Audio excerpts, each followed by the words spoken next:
নমস্কাৰ ই বৰ্ণমালালৈ সকলোকে স্বাগতম জনাইছো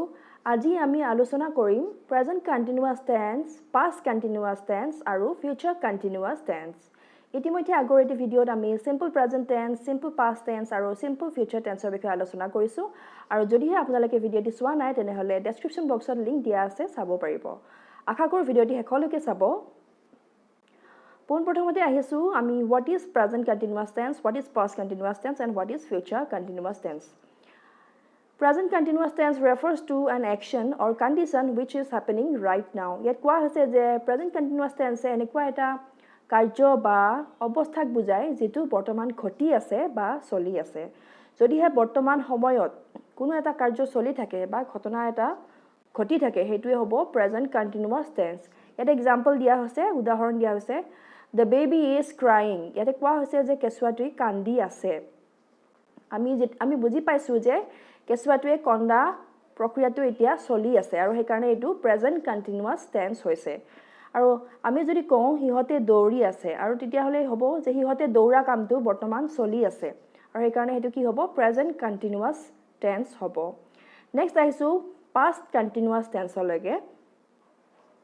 Past continuous tense refers to a continuing action or state that was happening at some point in the past. যদিহে অতীতৰ কোনো এটা সময়ত কোনো এটা কাৰ্য চলি থাকে তেতিয়াহলে হেতু past continuous tense হয় সেই কাৰ্যটো অতীতত ঘটিব লাগিব আৰু অতীতত ঘটাৰ লগে লগে কিছু সময়ৰ কাৰণে সেই ঘটনাটো চলি থাকিব লাগিব বা সেই অৱস্থাটো চলি থাকিব লাগিব আৰু তেতিয়া হেতু past continuous tense হ'ব যেহেতু past continuous আৰু present continuous একেই হয় খালি ডিফাৰেন্সটো এটোৱে যে এটা হৈছে বৰ্তমান কালত এটা হৈছে অতীতত আৰু এটা एग्जांपल দিয়া হৈছে my mother was making dinner when they arrived এত কোৱা হৈছে যে মোৰ মায়ে ৰাতিৰ আহাৰ ৰান্ধি আছিল যেতিয়া হিহতে আহি পাইছিলে ইয়াত কোৱা হৈছে যে দুটা কাৰ্য কৰাৰ কথা কোৱা হৈছে এটা আছিল মোৰ মায়ে ৰাতিৰ আহাৰ ৰান্ধি আছিল ৰান্ধি থকা কাৰ্যটো চলি আছিল আৰু হেখিনি সময়তে কি হৈছিল they arrived আৰু এই they arrived to simple pastত লিখা হৈছে হিহতে আহিছিল আৰু past continuous সাধাৰণতে এনেকুৱা ধৰণৰ বাক্যতে ব্যৱহাৰ কৰা হয় যেতিয়া দুটা কাৰ্য হয় অতীতত আৰু যেটো কাৰ্য চলি আছিল কন্টিনিউ হৈ আছিল হেতু কাৰণে আমি past continuous tense ব্যৱহাৰ কৰো আপোনালোকে নিশ্চয় ধৰিব পাৰিছে নেক্সট আমি আহিছো future continuous tense Future continuous tense refers to an action that will happen in the future and continue for an expected length of time. ইয়াত কোৱা হৈছে যে future continuous tense এনেকুৱা এটা কাৰ্যক বুজায় যেটো ভৱিষ্যতে সংঘটিত হ'ব বা ভৱিষ্যতে সেই অৱস্থাটো হ'ব আৰু কি কৰিব সেই বস্তুটো কিছু সময়ৰ কাৰণে কন্টিনিউ হ'ব সেই প্ৰক্ৰিয়াটো চলি থাকিব এটা নিৰ্দিষ্ট সময়লৈকে হেতু চলি থাকিব আৰু তেতিয়া আমি future continuous tense ব্যৱহাৰ কৰো যদিহে কোনো এটা ঘটনা বা কাৰ্য ভৱিষ্যতে ঘটিব আৰু ঘটাৰ লগে লগে হেতু বস্তু কিছু সময়ৰ কাৰণে চলি থাকিব তেনেকুৱা বুজায় হেতু আমি future continuous tense ব্যৱহাৰ কৰো এটা एग्जांपल কৰা হৈছে example tomorrow at 7 o'clock I will be working in the office ইয়াত কোৱা হৈছে যে কালি 7টা বজাত মই অফিসত কাম কৰি থাকিম ইয়াত টাইমটো দি দিয়া হৈছে যে অহাকালি 7টা বজাত এটো ভৱিষ্যতৰ কথা কোৱা হৈছে অহাকালি 7টা বজাত মই কাম কৰি থাকিম অফিসত কাম কৰা কাৰ্যটো কন্টিনিউ হৈ থাকিব কিছু সময়ৰ কাৰণে আৰু সেই কাৰণে ইয়াতে ফিউচাৰ কন্টিনিউয়াছ টেন্স ব্যৱহাৰ কৰা হৈছে এটা আপোনালোকে নিশ্চয় বুজি পাইছে present continuous tense past continuous tense আৰু ফিউচাৰ কন্টিনিউয়াছ আসলতে কেনেকুৱা ধৰণে ব্যৱহাৰ হয় নেক্সট আহিছো formation of sentence in present continuous tense এতিয়া আমি চাম যে প্ৰেজেন্ট কন্টিনিউয়াছ টেন্সত আমি বাক্য এটা কেনেকৈ লিখো বা গঠন কৰা হয় ইয়াতে দিয়া হৈছে structure subject plus to be in bracket am is are plus verb plus ing plus object ইয়াতে কোৱা হৈছে যে sentence টোত প্ৰথমতে কি থাকিব subject থাকিব subject মানে হৈছে যোনে কামটো কৰে আমি আগতে কৈছো যোনে কৰে কামটো কৰ্তা তাৰ পিছত subject টোৰ লগত আমি to be verbৰ যেটো present tenseত আমি যিকেটা ফৰ্ম ইউজ কৰো হেকেটা আছে am নাইবা is নাইবা are am is are আমি এটা ইউজ কৰিব লাগিব যোনটোৰ লগত যেটো হয় আমি হেতু ইউজ কৰিব লাগিব এটো হৈছে be verbৰ present tenseৰ ফৰ্ম তাৰ পিছত আমাক যেটো কাৰ্যৰ কথা কোৱা হৈছে পঢ়া খোৱা হে আমি ভাৰ্বটো ইউজ কৰিব লাগিব সেই ভাৰ্বটোৰ লগত আমি আইএনজি ইউজ কৰিব লাগিব যাতে আমি কণ্টিনিউটিটো বুজাব পাৰোঁ বা সেইটো যে চলি আছে প্ৰক্ৰিয়াটো বুজাব পাৰোঁ সেইকাৰণে আমি তাৰ লগত আইএনজি ইউজ কৰিম তাৰ পিছতে যেটো অবজেক্ট দিয়া থাকিব আমি সেই অবজেক্টটো লিখিব লাগিব এটা উদাহৰণ দিয়া হৈছে He is reading a book এটা হি হৈছে সাবজেক্ট আৰু হিৰ লগত আমি ভি ভাৰ্বৰ যেটো আমাৰ প্ৰেজেন্ট টেন্সৰ ফৰ্ম ইজ ব্যৱহাৰ কৰিছো অক্সিলাৰি ভাৰ্ব আৰু তাৰ পিছত আহিছে মেইন ভাৰ্বটো ইয়াতে পঢ়া কথা কোৱা হৈছে পঢ়া ভাৰ্বৰ যেটো বেস ফৰ্ম হেতু হৈছে ৰিড আৰু এই বেস ফৰ্মটোৰ লগত আমি আইএনজি যোগ কৰি প্লাই ৰিডিং কৰিছো তাৰ পিছত যেটো অবজেক্ট আছে a book he is reading a book subject auxiliary verb main verb আৰু object এটোৱে হৈছে structure of present continuous tense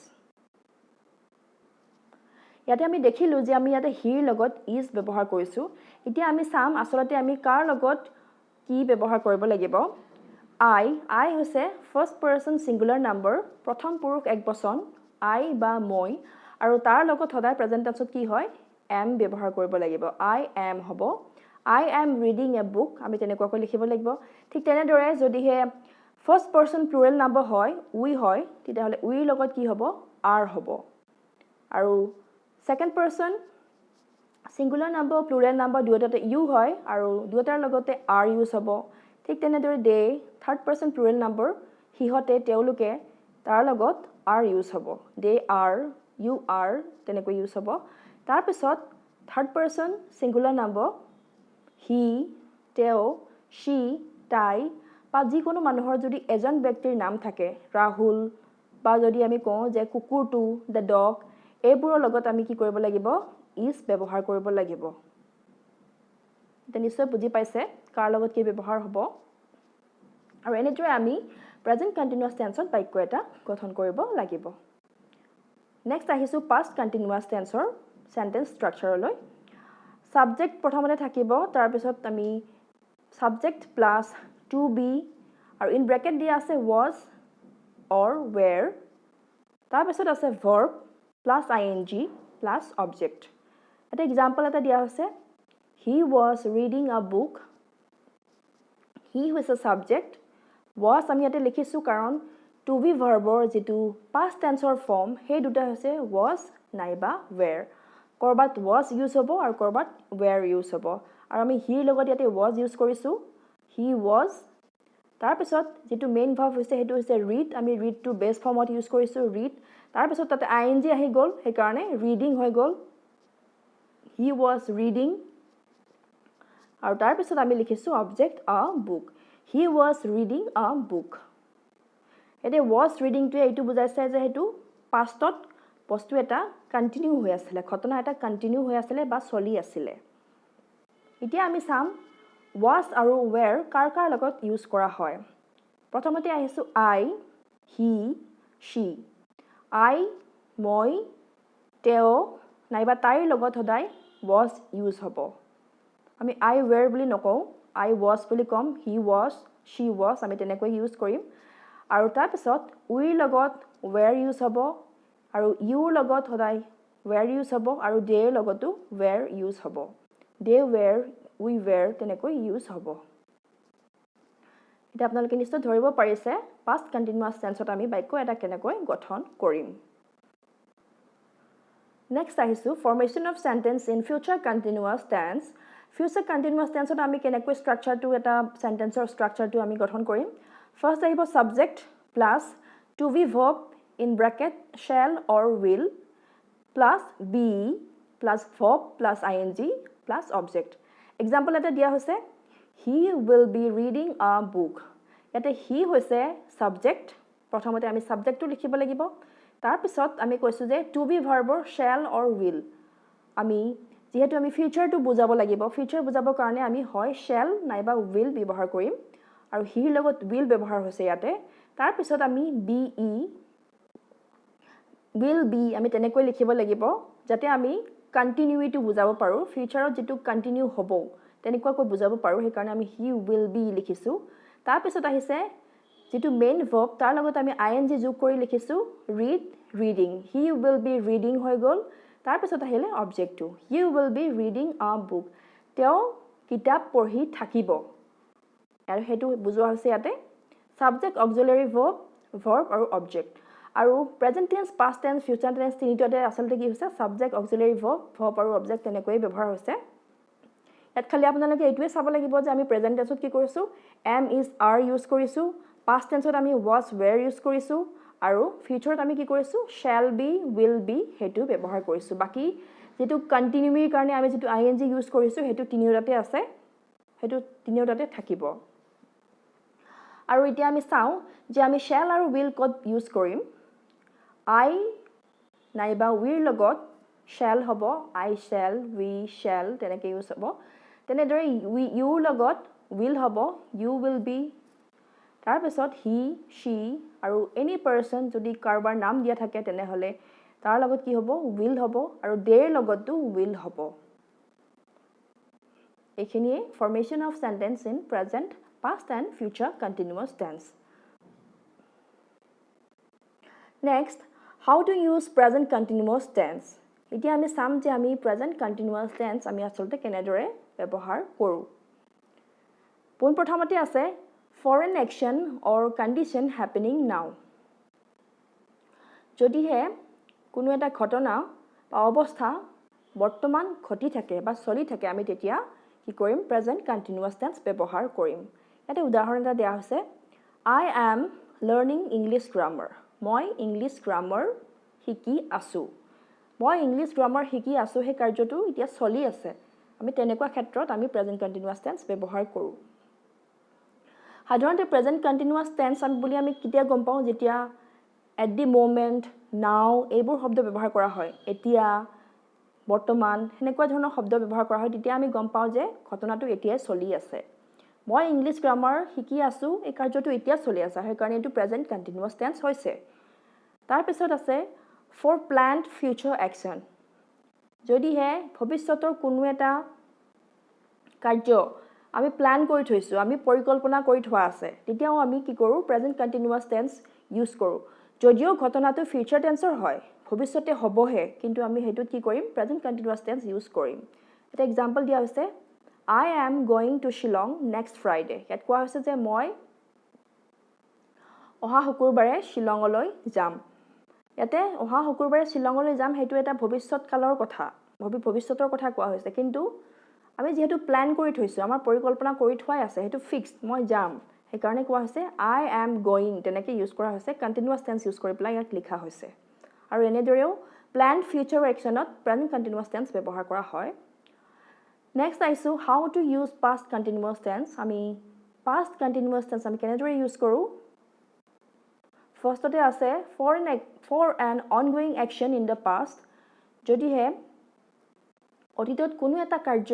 চলি থকা বুজায় তেতিয়াহলে আমি কি কৰো past continuous tense ব্যৱহাৰ কৰো এক্সাম্পল দিয়া আছে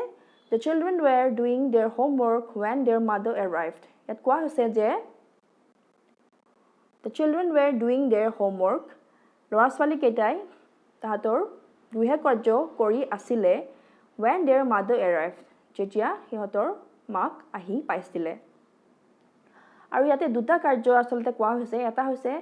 ল'ৰা ছোৱালী কেইটাই হোমৱৰ্ক কৰি আছিল হোমৱৰ্ক কৰি থকা কাৰ্যটো কন্টিনিউ হৈ আছিল অতীতত কন্টিনিউ হৈ আছিল আৰু হেখিনি সময়তে আৰু এটা কাৰ্য হৈছিল হেতু হৈছিল কি সিহঁতৰ মাক আহি পাইছিল সিহঁতৰ মাক আহি পাইছিল আমি হেতু সিম্পল পাষ্ট ইউজ কৰি পেলাই লিখিব লাগিব when their mother arrived আৰু যেটো কাৰ্য কন্টিনিউ হৈ আছিল যেটো কাৰ্য চলি আছিল হেতু কাৰণে আমি কন্টিনিউয়াস টেন্স ইউজ কৰিম the children were doing their homework next with verbs that show change or growth যদি কাৰ্য এটাই পৰিৱৰ্তন বা বৰ্ধন তেনেকুৱা ধৰণৰ ব্যৱহাৰ বুজায় তেতিয়াহলে আমি কি কৰিম past continuous tense ইউজ কৰিম যেনে এক্সাম্পল দিয়া হৈছে the city was changing quickly এতে কোৱা হৈছে যে গুৱাহাটী চহৰখন কি হৈছে the city was এতে চিটিৰ কথা কোৱা হৈছে চহৰখন খুব সোনকালে পৰিৱৰ্তন হৈ আছিল এই পৰিৱৰ্তন হোৱা কাৰ্যটো চলি আছিল হেতু কন্টিনিউ হৈ আছিল আৰু সেই কাৰণে the city was changing quickly চহৰখন পৰিৱৰ্তন হৈ আছিল খুব সোনকালে পৰিৱৰ্তন হৈ আছিল তেনেকৈ ব্যৱহাৰ কৰা হৈছে next for actions that happened again and again ইয়াত কোৱা হৈছে যে যদি হে অতীতত কোনো এটা কাৰ্য খুব বাৰে বাৰে হয় ৰিপিট হৈ থাকে ঘটনাটো তেতিয়াহ'লে আমি এটো কি কৰো তাতো past continuous tense ইউজ কৰিব পাৰো example we were practicing every week আমি প্ৰত্যেক সপ্তাহতে আমি প্ৰেক্টিস কৰি আছিলো তেনেকৈ ব্যৱহাৰ হৈছে নেক্সট আহিছো future continuous tense আমি future continuous tense কেনেদৰে ইউজ কৰো for an action that will occur in the future and continue for some time যদি হে কোনো এটা ঘটনা বা কাৰ্য ভৱিষ্যতে হ'ব আৰু হৈ প্লাই কিছু সময়ৰ কাৰণে সেই কাৰ্যটো চলি থাকিব তেতিয়াহ'লে হেতু future continuous tense হয় এক্সাম্পল দিয়া হৈছে I will be playing tennis at 9 am tomorrow কালি 9টা বজাত মই টেনিস খেলি থাকিম টেনিস খেলি থাকিম কেতিয়া খেলিম অহাকালি খেলিম আৰু সেই প্ৰক্ৰিয়াটো চলি থাকিব 9টা বজাৰ পৰা হেতু চলি থাকিব কন্টিনিউ হ'ব সেই কাৰণে এটো future continuous tense হৈছে ঠিক তেনেদৰে for an action that will happen again and again এটি কোৱা হৈছে যে এনেকুৱা ধৰণৰ কাৰ্যৰ কাৰণে যেটো ফিউচাৰত হেতু বাৰে বাৰে হ'ব বা ঘটিব example he will be practicing the piano every night তেওঁ প্ৰত্যেক নিখাই পিয়ানো প্ৰেক্টিস কৰিব এটা কৰিব বুলি কোৱা হৈছে আৰু হেতু বাৰে বাৰে হৈ থাকিব সেই কাৰণে এটা কি হৈছে future continuous tense ব্যৱহাৰ কৰা হৈছে এতিয়া আমি গম পালো যে কেনেদৰে present continuous tense past continuous tense আৰু future continuous tense আমি আসলতে ব্যৱহাৰ কৰিব পাৰো নেক্সট আমি কেটামান কোৱেশ্চন লম fill in the blanks with appropriate continuous tense form এত কোৱা হৈছে যে তলত যিকেইটা খালি ঠাই দিয়া আছে সেইকেইটা আমি উপযুক্তভাৱে আমি continuous tenseৰ যেটো ফৰ্ম হয় হেতু ইউজ কৰি লিখিব লাগে কোৱেশ্চন নম্বৰ 1 ত দিয়া আছে he dash তাৰ পিছত আছে in bracket read an interesting novel now এত কোৱা হৈছে যে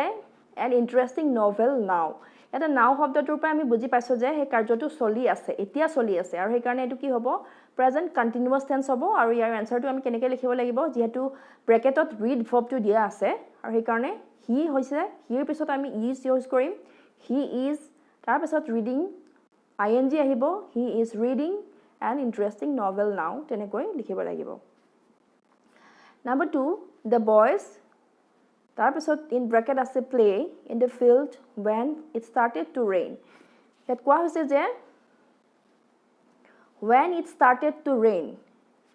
এই সেকেন্ড পাৰ্টত আমি চালে গম পাম যে এটো অতীতৰ কথা কোৱা হৈছে started বুলি লিখা আছে হৈছিলে start হৈছিলে আৰম্ভ হৈছিলে তেনেদৰে ব্যৱহাৰ কৰা হৈছে আৰু ইয়াতে সেন্টেন্সটো সেই কাৰণে আমি কি কৰিব লাগিব এটো past continuous tense আমি ব্যৱহাৰ কৰিব লাগিব the boys were playing লৰা কেজনে খেলি আছিল যেহেতু the boys হৈছে third person plural number সেই কাৰণে আমি were ইউজ কৰিছো the boys were play verbৰ লগত ing দি প্লাই আমি playing লিখিছো the boys were playing in the field when it started to rain যেতিয়া বৰষুণ দিছিলে তেতিয়া লৰা কেজনে খেলি আছিল তেতিয়া লৰা কেজনে খেলি আছিল তেতিয়া বৰষুণ দিব ষ্টাৰ্ট হৈছিল এটা খেলা প্ৰক্ৰিয়াটো চলি আছিল আৰু ঠিক তেতিয়াতে বৰষুণ জাক আহিছিল তেনেকুৱা ধৰণত ব্যৱহাৰ কৰা হৈছে Next question we in bracket swim when you return ইয়াত কোৱা হৈছে যে আমি হাতুৰিম যেতিয়া তুমি ঘূৰি আহিবা তেনেকুৱা ধৰণে ব্যৱহাৰ কৰা হৈছে সেই কাৰণে ইয়াতে কি হ'ব future continuous tense ব্যৱহাৰ হ'ব we তাৰ পিছত আহিব shall be swimming we shall be swimming when you return আমি হাতুৰি থাকিম তুমি যেতিয়া উভতি আহিবা Next question it in bracket rain yesterday evening এত কোৱা হৈছে যে yesterday evening যোৱাকালি সন্ধিয়া ইয়াত যোৱাকালি সন্ধিয়া বুলি কোৱা হৈছে যেহেতু এটো কি হ'ব এটা past continuous tenseৰ কথা কোৱা হৈছে ইটৰ লগত was হ'ব it was আৰু rainৰ লগত হ'ব raining যেহেতু ing ইউজ কৰা হৈছে it was raining yesterday evening যোৱাকালি সন্ধিয়া বৰষুণ দি আছিলে অৰ্থাৎ বৰষুণ দিয়া কাৰ্যটো চলি আছিলে কন্টিনিউ হৈছিলে next question we in bracket visit the zoo in the afternoon এটা কোৱা হৈছে যে we আমি যাম কি কৰিবলে zoo চিৰিয়াখানা দৰ্শন কৰিবলে আমি আবেলি যাম ইয়াতে আবেলিৰ কথা কোৱা হৈছে আজি আবেলিয়ে যাম অৰ্থাৎ তেনেকুৱা ধৰণে ব্যৱহাৰ হৈছে আৰু সেই কাৰণে এটো কি হ'ব প্ৰেজেন্ট কন্টিনিউয়াস টেন্সত ব্যৱহাৰ কৰা হ'ব we are we লগত যেহেতু আমি প্ৰেজেন্ট টেন্সত are ইউজ কৰিম তাৰ পিছত ভিজিটৰ লগত ing দি প্লাই আমি ভিজিটিং কৰিম We are visiting the zoo in the afternoon. আৰু এইখিনি হৈছে present continuous or answer. আৰু আজি এইখিনি আছিলে present continuous tense, past continuous tense আৰু future continuous tense. আশা কৰোঁ আপোনালোকে বুজি পাইছে কেনেদৰে ইউজ কৰিব লাগিব আৰু কেনেদৰে সেন্টেন্স গঠন কৰিব লাগিব। আৰু যদিহে ভিডিঅ'টি ভাল লাগে তেনেহ'লে লাইক এটা নিশ্চয় কৰিব আৰু লগতে চেনেলটি সাবস্ক্ৰাইব কৰিবলৈ নাপাহৰিব। আৰু আজিলৈ ইমানতে এৰিছোঁ। Thank U.